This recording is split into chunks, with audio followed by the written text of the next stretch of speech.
Hello.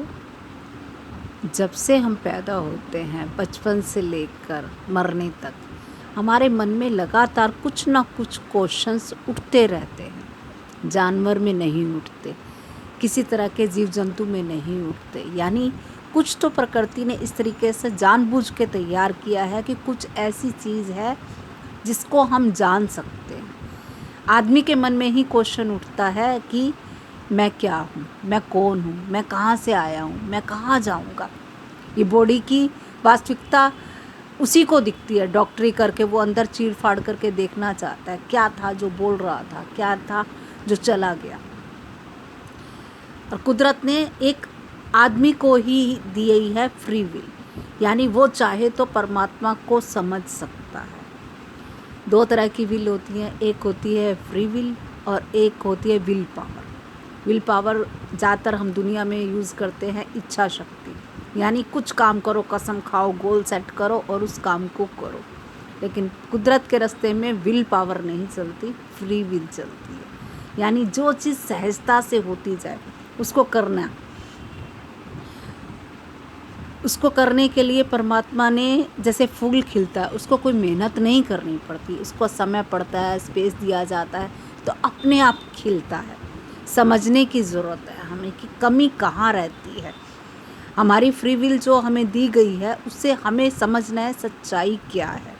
हम क्या ग्रंथों में पढ़ लेते हैं वो ऐसे ही है जैसे हम गाड़ी के बारे में सब कुछ पढ़ लें, कैसे ड्राइविंग होती है, क्या चीज़ कैसे की जाती है। जब तक हमारा शरीर उसके लिए पूरी तरह से तैयार नहीं होता कि हम ड्राइविंग कर पाते हैं। बॉडी को उसके लिए पूरा ट्यून होना पड़ता है तब ड्राइविंग होती है। ऐसे ही अगर जो हम कुदरत के रास्ते पे चलते हैं, हम सोचते हैं हमने पढ़ लिया तो हमें समझ आ गया, नहीं। जब तक उसे रियल ज़िंदगी में यूज़ नहीं करेंगे तब तक उसके फल नहीं आएंगे, फलित होगा ही नहीं। वो हमारे जीवन का हिस्सा जब तक नहीं बनेगा तब तक इस रास्ते में प्रोग्रेस हो ही नहीं पाएगी। इवन गॉड भी चाहे, गॉड ने इस तरह के नियम बनाए हैं क्योंकि हमारी अपनी एक एंटिटी है। कुदरत ने हमें एक तरह से आदर दिया है कि जब तुम्हारा मन करे गलत करो तो उसके गलत के माइनस प्लस हमें ही सहने होंगे, सही करो तो जो पुरस्कार है वो भी हमें ही मिलेंगे। इसलिए कुदरत बीच में किसी भी तरह से सिर्फ उसने नियम बनाए। ईमानदारी से चलोगे, सत्य के रास्ते चलोगे तो अलग आएंगे। चोरी करोगे, 10 तरह के वासनाओं वाले सिस्टम अगर जो हम करके कैरी करते हैं तो उसके माइनस प्लस हम ही तो सहते हैं। हम बचपन से, अब बच्चा बड़ा हो जाता है, हम लोग क्या है विल पावर से काम करते हैं।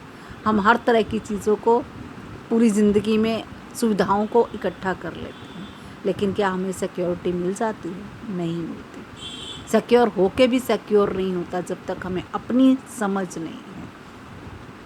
3 तरह के कर्म होते हैं हमसे। कर्म, action, in action, wrong action. अब एक बंदा कहता है मैं कुछ काम नहीं कर रहा हूँ स्पिरिचुअलिटी की तरफ, समझने की तरफ, तो क्या होता है उसका व्यू भी बाहर की तरफ होता है। हर बात में वो दूसरों को ब्लेम करता है, कहीं राजनीति को, कहीं घर वालों को, कहीं कुछ मेरे साथ, मतलब कितना भी उसके पास हो जाता है उसका हर टाइम ब्लेम ब्लेम, शिकायत शिकायत शिकायत, और दुखी ही रहता है। उसको सिखाया नहीं गया, समझ स्पिरिचुअलिटी की नहीं दी गई, तो कितना भी होने के बावजूद भी जितने भी उसने एक्शन किए वो रॉन्ग एक्शन में गिने जाते हैं। कबीर थे, गुरु नानक जी थे, उन्होंने सुविधाओं पे काम नहीं किया, अंदर के एक्शन के लिए। कबीर साहब कहते हैं ना, ज्यों की त्यों धर दीनी चदरिया। उन्होंने अंदर के लिए काम किया तो बाहर का नहीं भी एक बार को हुआ तब भी वो संपूर्णता को महसूस करते थे। और आम बंदा सब कुछ पा लेता है, बड़े से बड़ी ओहदे पे भी आ जाता है। पुतिन है, कितने बड़े ओहदे पे, क्या चीज़ नहीं है उसके, तभी उसका मन भरा। युद्ध में आया ना वो, मतलब मन कितना भी मिल जाए उसको और चाहिए और चाहिए। आग में कितना मर्जी आप घी डाल लीजिए, आग शांत नहीं होगी। उसके लिए पानी चाहिए, पीस का पानी चाहिए, संतुष्टि का पानी चाहिए, समझ चाहिए कि किस हद तक क्या हमारा माइंड कैसे काम करता है। जब तक इस विज्ञान को हम नहीं समझेंगे कोई भी हमें समझाने नहीं आएगा।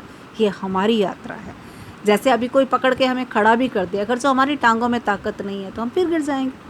टांगों की ताकत के लिए खुद ही तो हमें चल के, माँ सिर्फ पकड़ के खड़ा ही तो कर सकती है। अगर जो टांगों में ताकत नहीं हमारी होगी तो क्या हम चल पाएंगे?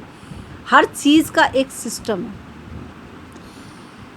कुदरत कभी भी अन्याय नहीं करती, हम माने या ना माने। हमारे मानने ना मानने से क्या फ़र्क पड़ता है कुदरत का। इस जन्म में हम ये जन्मों जन्म काम चलता है, पिछले जन्म में जो किया तो आज मिला, आज जो हम समझ बूझ के करना चाह रहे हैं उसका आगे इसी ज़िंदगी में भी दिखता है। जो बचपन में पढ़ाई की हमने, उसका आज हमें कुछ लाभ मिला कि नहीं मिला। ऐसे जो भी किया उसका कुछ टाइम बाद तो फल आता ही आता है। ऐसे पिछले जन्मों का इस जन्म में मिला है, कर्म का पूरा विधान चलता ही रहता है। और जितनी जल्दी हम लोग समझते जाते हैं उतना ही हमारा अंदर का फूल खिलता जाता है। और एक चीज़ और, हम लोग क्या कहते हैं, किसी को सुनते हैं, हम क्या कहते हैं, हमें आनंद मिला। हमें मिलने वाली भाषा समझ आती है, जबकि कोई किसी को कुछ देता नहीं है। आनंद दिखा, किसी ने कुछ बताया, समझाया, तो हम उस समय वर्तमान में आ जाते हैं। वर्तमान में आते हैं तो क्या होता है, हम मन एकाग्र हो जाता है। तो उस टाइम साइलेंट जो होता है, उस टाइम हमें अंदर की एक झलक दिखती है। हम कोई गोल सेट करते हैं, वहाँ पे पहुँच के क्या होता है, हम मन में सोचते हैं हम ये कर लेंगे तो बड़ा आनंद होगा। उस जगह जब पहुँचते हैं तो थोड़ी देर के लिए माइंड वर्तमान में आके स्थिर हो जाता है बस। और उस दौरान जो हमें अंदर की परछाई अपनी आत्मा की दिखाई देती है, तो वो आनंद हम कहते हैं, उसे हम खुशी कहते हैं, कुछ भी कह लें। लेकिन वो है क्या, वो हमारे ही अंदर की बड़े रास्ते से घूम के आके मिली हुई उसकी झलक है। हम कुछ भी माइंड में कर लें, किसी भी चीज़ का आती कर लें। हम एक चीज़ चाहते हैं, हमारा मन कर रहा है हम खीर खा लें, क्या हम रोज़ खीर खा सकते हैं? एक टाइम बाद खीर में स्वाद होता तो फिर हमेशा ही खाते रहते ना, दिन रात खाते। कभी उसका स्वाद ये है, कभी स्वाद उसका वो है। कभी लगता है कि 2 दिन खीर खा लो, तीसरे दो टाइम खाने का तीसरा टाइम खा ही नहीं जाएगी, मुँह मीठा मीठा हो जाएगा।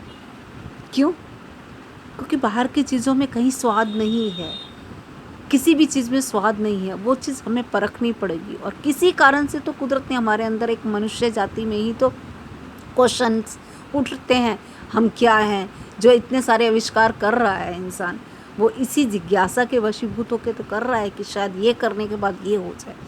जबकि आविष्कार खोज कर रहा है, आविष्कार नहीं। इसी पांचों तत्वों से तो हम लोग इधर के उधर, उधर के इधर अनाज बना लेते हैं, उससे रोटी बना। मेन तो पृथ्वी है तभी तो अनाज पैदा होता है, हवा है तभी तो श्वास होती है। श्वास में हम लोग ये कहते हैं कार्बन डाइऑक्साइड है, ये है, हमने सिर्फ खोजा है।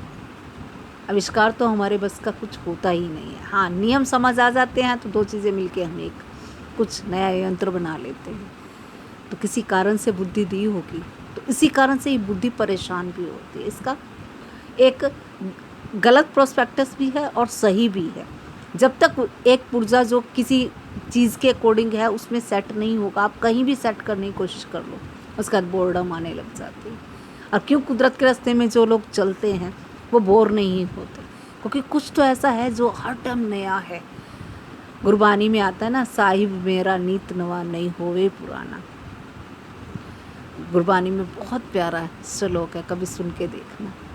कबीर साहब ने भी कहा है, साहिब मेरा नित नवा। नित नवा इसलिए क्योंकि वर्तमान हर वक्त कुछ ना कुछ नया लेके आता है, लेकिन हम अपनी मेमोरी में इतना खोए जाते हैं, तो उसकी वजह से हमें समझ नहीं आता। और ये समझने की यात्रा है, ये विल पावर की यात्रा नहीं है, फ्री विल की यात्रा है। यानी खुद किसी को कोई भी समझा नहीं सकता इस रास्ते में चलने के लिए। जब तक खुद को खुद प्यास नहीं लगी होगी, तब तक प्यास नहीं बुझेगी। खुद की प्यास जगाने के लिए ही बस ये धीरे धीरे यात्रा को हम लोग कर रहे हैं। आनंद मिलता नहीं है, आनंद दिखता है। आज इतना ही, कल फिर बात करेंगे। कल कर्म, अकर्म और रोंग कर्म के बारे में और डिटेल में बात करेंगे। Good night.